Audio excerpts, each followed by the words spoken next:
Rychétska.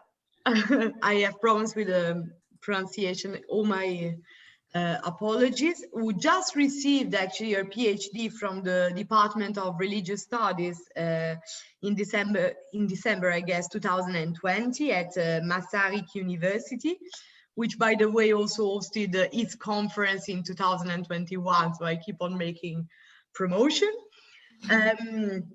Magdalena graduated also from the Department of Chinese Study in 2017, as well as the China Studies Center at the Zhejiang University in 2019. And she is a staff member of the Department of Chinese Studies at Masaryk University. And her research is dedicated to the study of Christianity in the Chinese and in the Taiwanese context. And her doctoral thesis was entitled Uneasy Encounters, Christian Churches in Authoritarian Regimes of China and Taiwan. And she examined the dynamic process of the various social, political, cultural negotiations that representatives of Christian groups engage in within authoritarian Chinese societies. She is interested in church-state relations within its complexity, rejecting the resistance-dominant approach. And she will give us an interesting talk today. We are all very excited, entitled Transnational Perspective, Can Research of the Presbyterian Church Enrich Our Understanding of Cross-strait Studies? So Magda, I think that the screen is for you.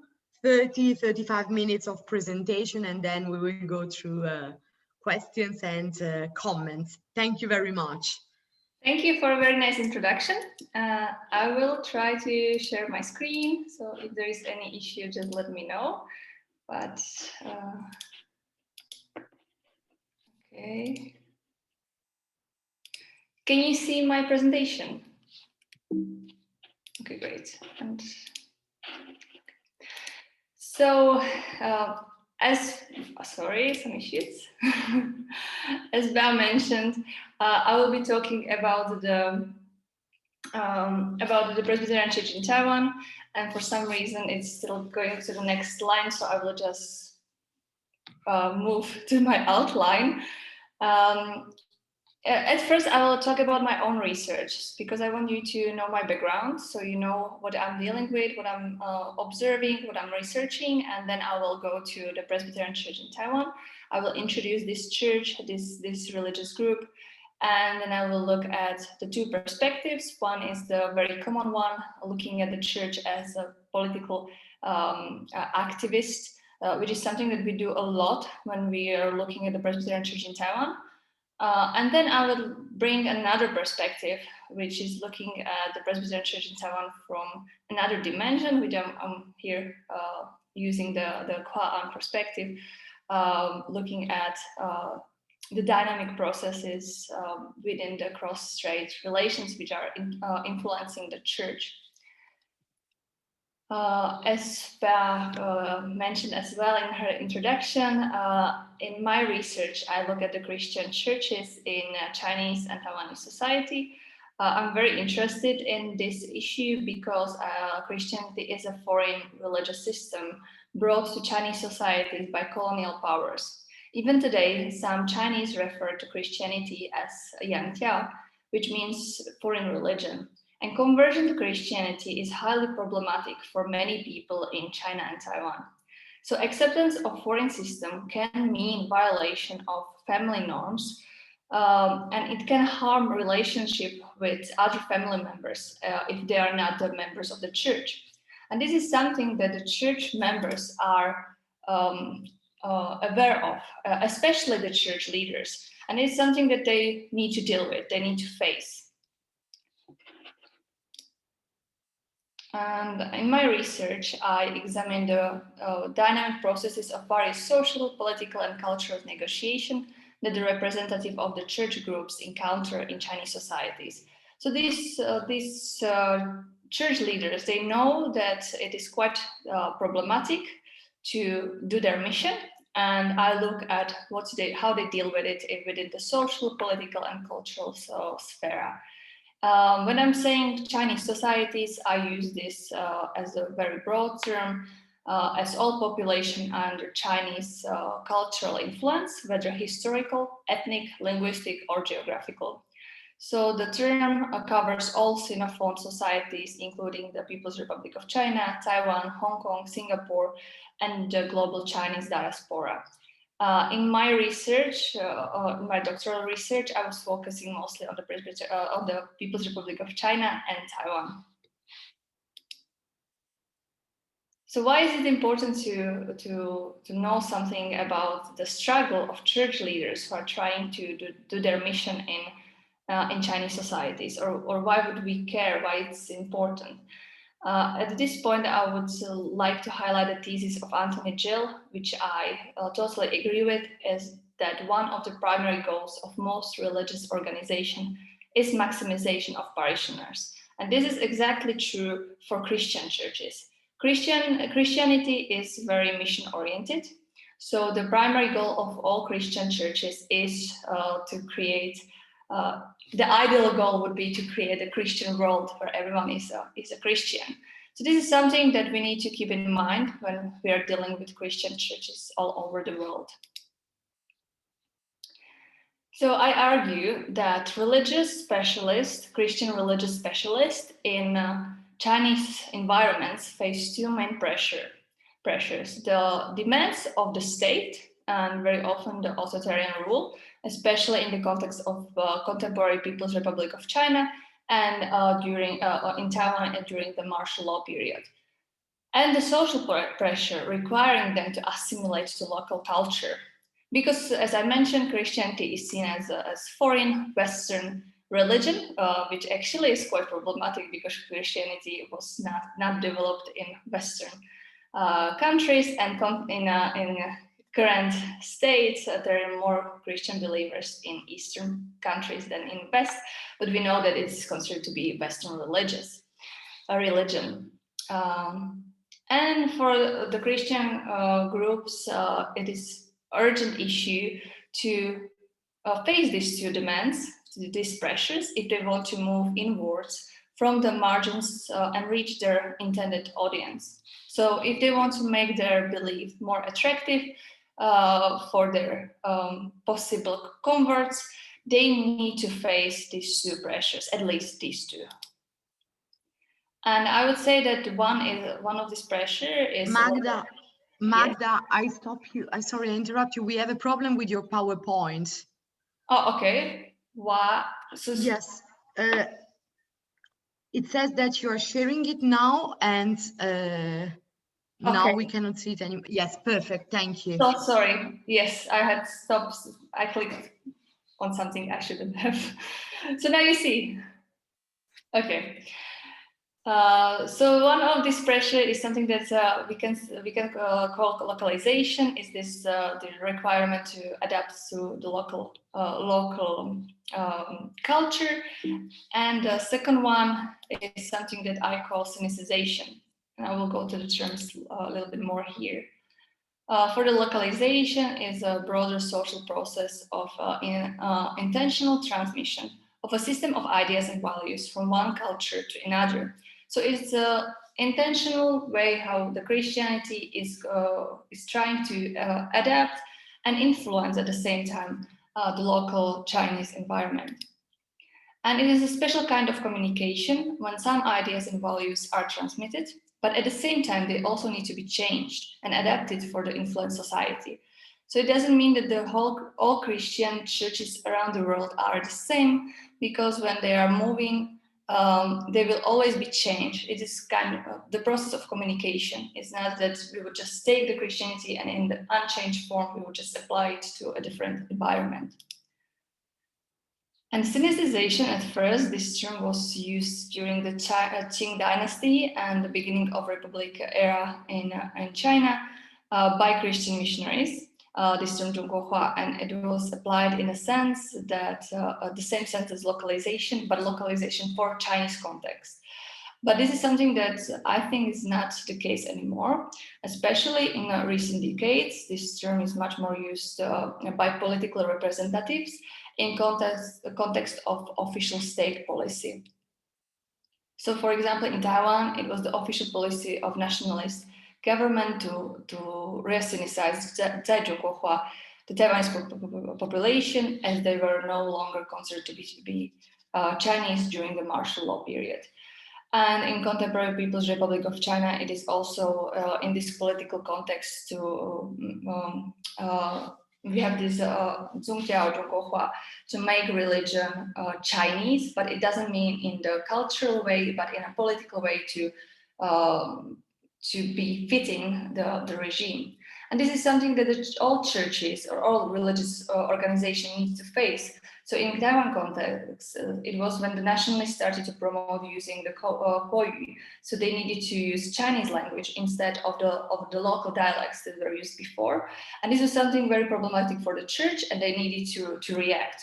So they either, various religious groups, they either went with it and changed the language of their sermons, or they kind of opposed when they were keeping dialects that they were using before. So when we go back to the previous slide and we see that there is the localization and sinicization, I propose that it's not the equal term as it was used before, but instead I think that the sinicization is part of localization. That to make the church local, to adapt it to the local culture, and to create a link between Christian belief and the local culture, one component is adapting to or at least negotiate with the government and either follow or somehow react to the official state policy. And within the church-state relations, when we look at the sinicization, there are two main paths. And one is that the Christian group can struggle against the government and even mobilize direct opposition to it. Or because the Christian group can oppose this any form of domination and actively demonstrate their physical presence in order to gain visibility and recognition of their needs and wills, demanding to be taken into consideration. Because the Christian group is organized, they have this even small but some representation within the society, and it can gain them recognition. And the other path is to seek cooperation. So this is at least these two main paths are very easy for the church. They know that they either go with the state, try to negotiate, try to cooperate, or they oppose. And both of these ways can be applied to authoritarian and as well as democratic regimes, because even in democratic society, the church might not be opposing them in the way that was happening in, for example, in Taiwan, or that is happening in People's Republic of China when some churches opposing the government, but the church still can be giving this voice, promoting some or highlighting some issues of the government.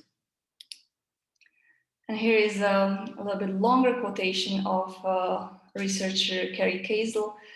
Although the interests of religious and political authority differ, each side has a set of resources at its disposal that can be offered to the other to minimize uncertainty and meet strategic needs. For instance, government officials may attempt to establish cooperative relations with religious communities as a means of preserving political power, governing more efficiently, and diffusing local conflicts. At the same time, religious leaders may seek vertical alliances with the regime to safeguard their survival, gain access to resources, and promote their spiritual agenda. So the religious group, even in a democratic society or in an authoritarian society, can decide to seek cooperation because it can get the church cultural and economic capital that is very much needed for the church. What is interesting is that both of these paths may lead to getting new believers. So it is not only something that it's based on the church-state relations from the political view, but also from the religious missionary point of view. So this is something that I've been doing in my research, and I will move to the Presbyterian Church, which was one of the churches that I researched for my doctoral thesis, and the church that I will be talking a little bit more about today. This Presbyterian Church in Taiwan is the largest and longest existing Protestant denomination in Taiwan. It's been present in Taiwan for more than 150 years. And today it is known for support of modernization, introduction of modern medicine and Western education. And it's since 1960s and 1970s, the church became very much politically active, supporting the struggle for human rights, minority rights, democratization, and creation of Taiwanese national identity, and supporting of self-determination of Taiwan. The Presbyterian Church in Taiwan is a subgroup of Protestant Reformed movement based on teaching of John Calvin and his followers. The church is an amalgamation of two different missions, the North Mission from Canada and South Mission from Britain. But both missions are built on the same common heritage of Scottish church founded by John Knox, who was following the Calvin's theology, but created a system of this Presbyterian system, which is based on electing church leaders from the down to the top,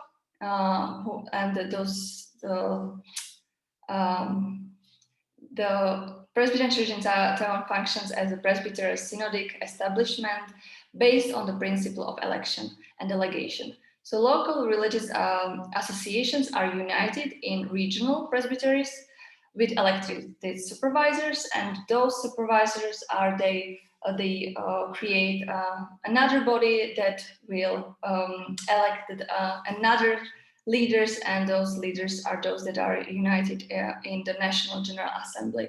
So from the down local presbyteries, you can influence the election of the higher leaders.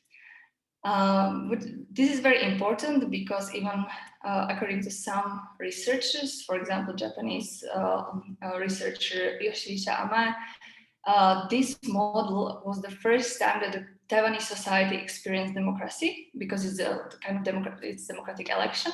And this type of election started very, very soon in the church, and we know that Taiwan is a very young democracy. So for some, this was the first time that, or some kind of model for establishment of democracy in Taiwan. Just very briefly, the first Presbyterian missionaries came to Taiwan in 19th century. And as I mentioned, there were two missions, one from Canada and one from Britain. And in 1951, those two missions unified, and since then we talk about the Presbyterian Church in Taiwan as one religious body. Since the beginning, the foreign missionaries were trying at least partially give the responsibility to the local representatives, and especially I think very important is the Canadian mission, because George Leslie Mackay was very specific, as he was training local ministers, and those local ministers had the all power to lead the local communities, and the only foreign missionaries above them was George Leslie Mackay himself. But this is something important, that they were trying to create a local independent ministry.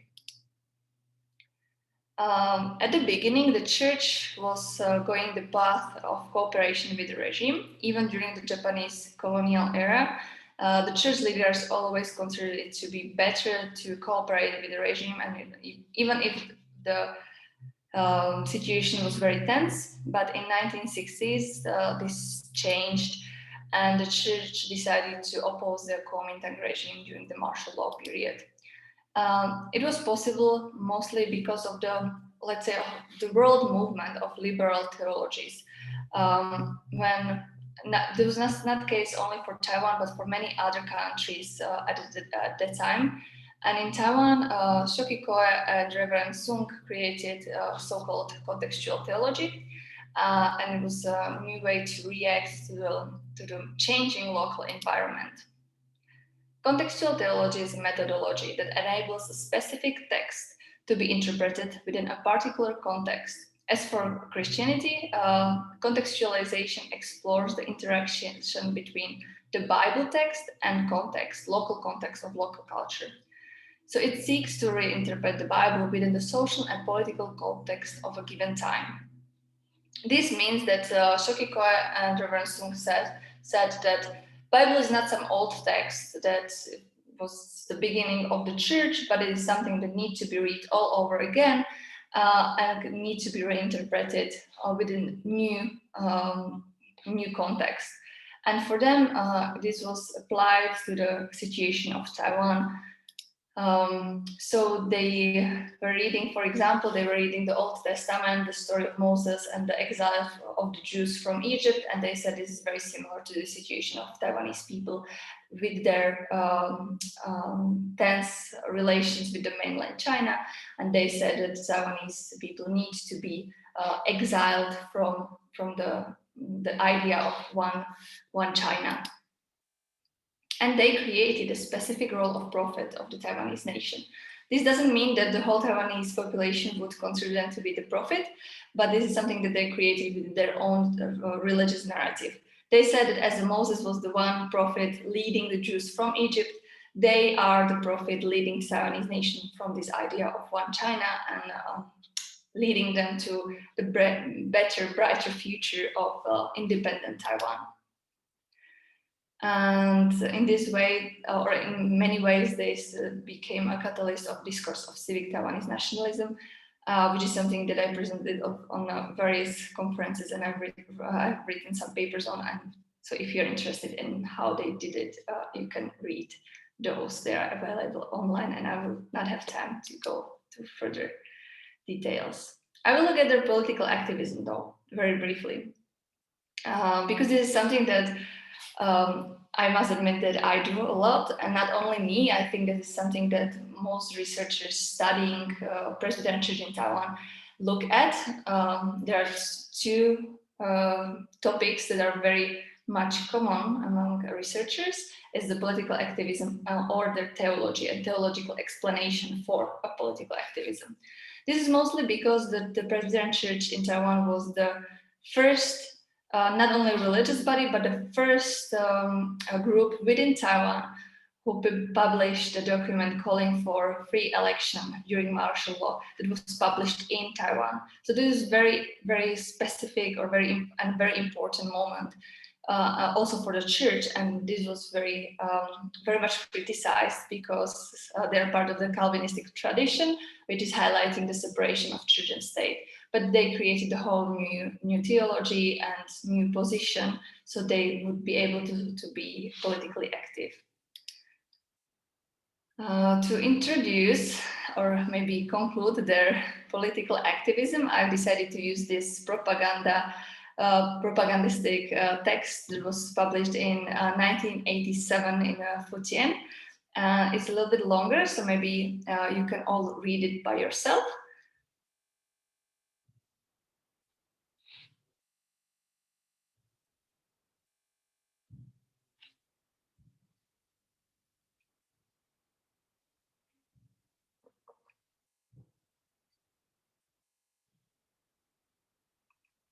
While some informations in the quotation are correct, that in 1972 they called for free election. They were not really calling for self-determination at that time, but at that time already they had this idea that they are not part of the same as the mainland China. But it's very interesting to see how this is portrayed by mainland China. For example, the document in 1972 was not signed by any foreigner. It was signed by the local Taiwanese leaders of the church, and also many people in Taiwan actually supported this statement. But it is definitely true that in their political activism since 1970s, they're very open about their position towards mainland China. They're hugely criticizing the communist regime, and they are promoting the idea of independent Taiwan. And I think that this position is very much fitting the liang'an position in cross-strait relations, because it's just the position of one group in Taiwan towards China, but not really considering any kind of cultural flows, let's say. So the church has chosen to revolt against the government and promote human rights and democratization. This is during the martial law period.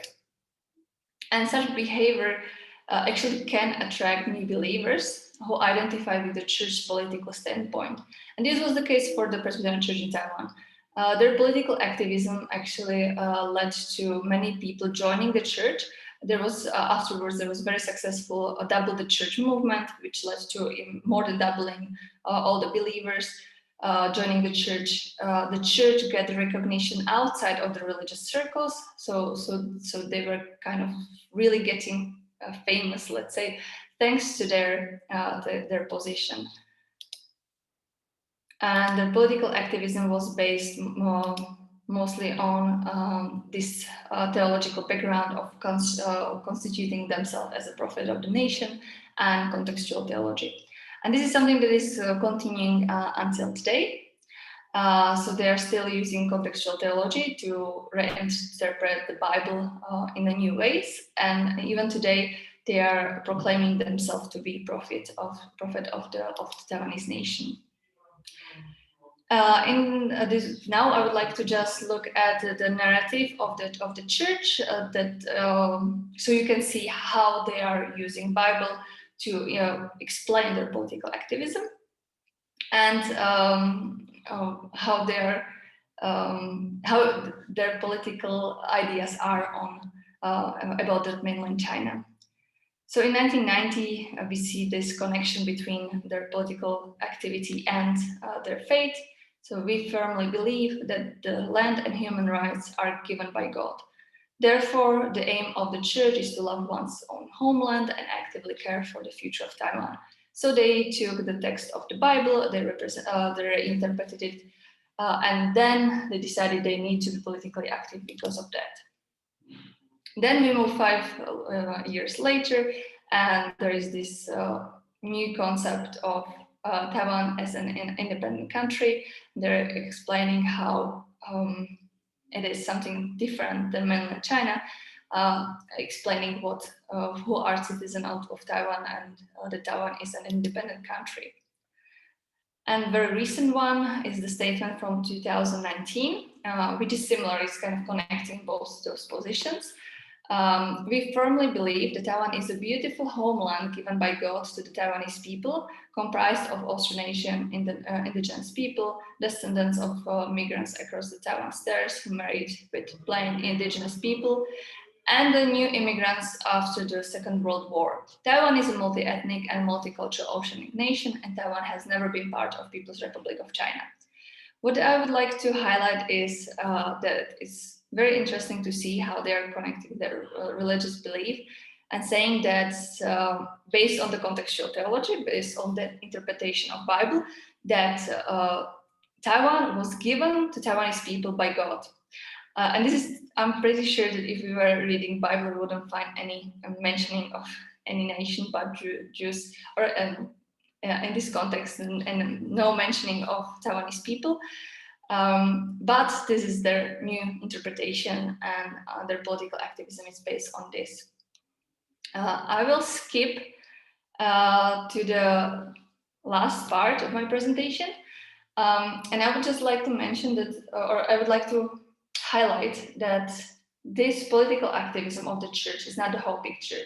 We need to remember that the church is still a religious organization, and that their political activism is not all they do. They have many other areas that they're being active. And it is a Christian church. And if we go back to the beginning of my presentation and we remind Anthony Gill's proposal that one of the primary goals of most religious organizations is maximization of parishioners, then we need to realize that this is still the case for the Presbyterian Church in Taiwan. And while political activism was getting some new believers to the church before. This is not the case now. There are still some cases when, especially if one is a part of Protestant denomination already, can change the denomination based on the political activity or political inactivity of the church. This was happening in Taiwan's and Hong Kong's context, especially in last years, when if the church was not, if the church was silent during, let's say, some protests against mainland China, some believers might choose to leave the church and go to another Protestant denomination. But at the same time, this is not as common as before. And there are many criticism within the church, within the Presbyterian Church in Taiwan, asking for the church to be less politically active, asking it to be more focused on day-to-day needs of the parishioners, because sometimes this could, actually the too much political activism can lead even to losing the believers, because this is something that not many people might be interested in. Many believers might face different issues in their life. And also, for example, if one part of the political activism of the church is still highlighting the usage of local dialects, and this might lead to losing potential converts, because if you use Taiwanhua and you have some newcomer, very young newcomer who is unable to speak this language, then this newcomer would leave the church eventually, because it doesn't make any sense for this kind of member to join the church and keep going to the church if it doesn't really understand what's happening. And the church is not a monolith. There are many members who doesn't need to identify with the political position of the church. For example, after the martial law was lifted, there are many members of indigenous tribes that are members of the Presbyterian Church in Taiwan, and those people often supported the Kuomintang government. So even the church leaders gave directives for the priests in those areas not to mention the issue of politics, because that would be something that the church members would not be interested in, or would be actually criticizing. Also, we need to remember the statement of the General Assembly do not equal the whole body of Presbyterians. As I mentioned, it's very much common that local leaders are focusing on different issues that the General Assembly as the leading body of the whole church. And the needs of local communities might be different based on the areas they are working at. So if you have areas where there are many descendants of the immigrants from mainland China after the Second World War, there will be less emphasis on these political issues, because those people might feel problematic about dealing with this kind of issues. Also in the areas where there are a lot of migrant workers from mainland China, this would not be mentioned as much, again, because this is something that would be changed based on the needs of the local community. So the whole church does not, or the statements of the church as a whole does not need to necessarily equal to each local church belonging to the Presbyterian Church in Taiwan. And also the political and social position of the church does not need to be the same. As an example, for example, the Presbyterian Church in Taiwan as the whole body, based on the statements of General Assembly, was against the marriage of same-sex marriage. But the groups within the Presbyterian Church in Taiwan did not support this position, and still being part of the Presbyterian Church in Taiwan, they created the new groups promoting the rights of the LGBTQ+ communities. So this is a very good example, even though it's not connected to the cross-strait perspectives or studies. It is a good example of how the church assembly might be saying one thing, and not all the church parts would be agreeing. Another example I would like to use is the logo of the yearly goals evangelistic goals of the church. This is something that each year the General Assembly publish. This is the logo of the evangelistic goals for the next year. And if you look at the 2020 logo, it is promoting the ecumenism and connecting Taiwan to the world. So again, it's somehow connecting, not promoting Taiwan's individualism as much as connecting with the world.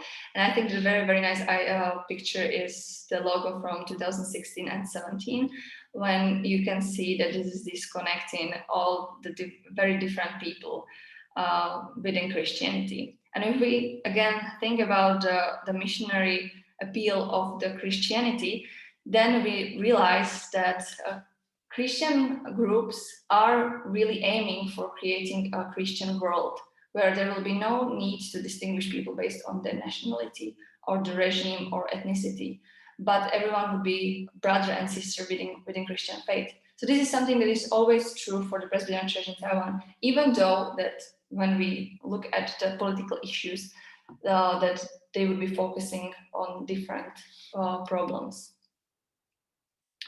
So my last quotation would be from 2017, from Council of World Churches, that is highlighting this kind of different perspective.